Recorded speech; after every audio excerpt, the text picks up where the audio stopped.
There we go. We got the audio going. Hey, everybody. It's Bryan and Joel with Interactive Trader. We are hanging out here in the trade room today, talking about a few things like this market that's continued to move to the upside.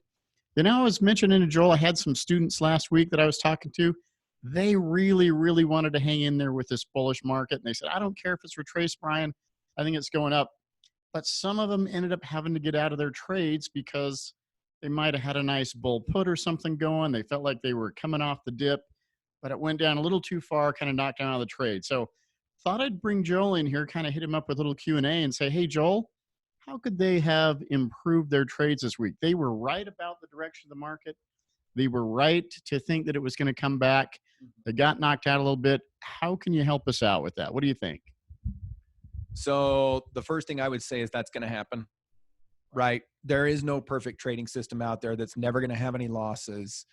And I was actually talking to one of my students earlier today about this exact same thing, where his trading was going great, great, great. And he was bullish. And as you said, they were right to be bullish.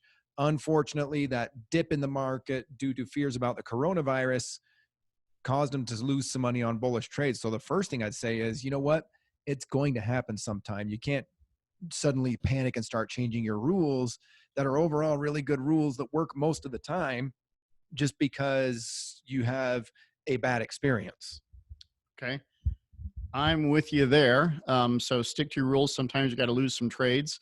Of course, as you like to mention quite a bit, when the market comes down, we get a little bit of a boost in volatility, right? Mm-hmm. And so perhaps you've applied some strategies with volatility, or perhaps there's something you've done with volatility that you could throw into the mix here and kind of help everybody out.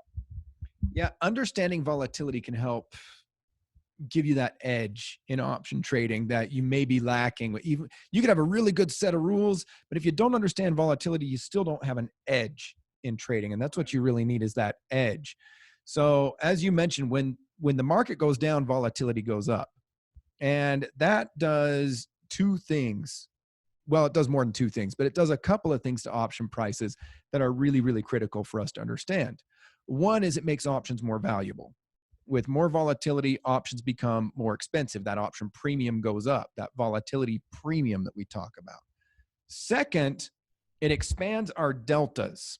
Now, what that means is you can place a trade further away than maybe you normally would. Like, let's say you're somebody who's doing a bunch of conservative bull put vertical spreads, out of the money, safe.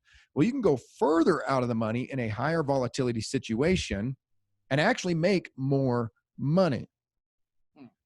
So a practical way, I think, to phrase that rule, and I was talking to somebody earlier today about this, and a practical way to phrase that rule might be, hey, if volatility is higher than average, then you can actually go with a lower delta vertical spread than you normally do and get paid better and have a higher probability of success. So if you're somebody who's normally trading like a 25 or a 30 delta vertical, maybe you can go down to a 15 or a 20 delta vertical, go further away. You'll still get a really good premium, but you'll be that much further away from the stock.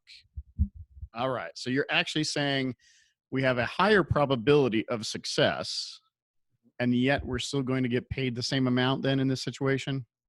So that seems a little odd to me for just one reason. Delta is supposed to show us percentage of probability, right? Mm-hmm. So what's happening here when the market crashes like that that's changing that somewhat? So volatility is typically overstated in the market, meaning the market is anticipating more movement than actually happens. That's normal conditions for the market. And when volatility gets higher, then it's overstated even more dramatically.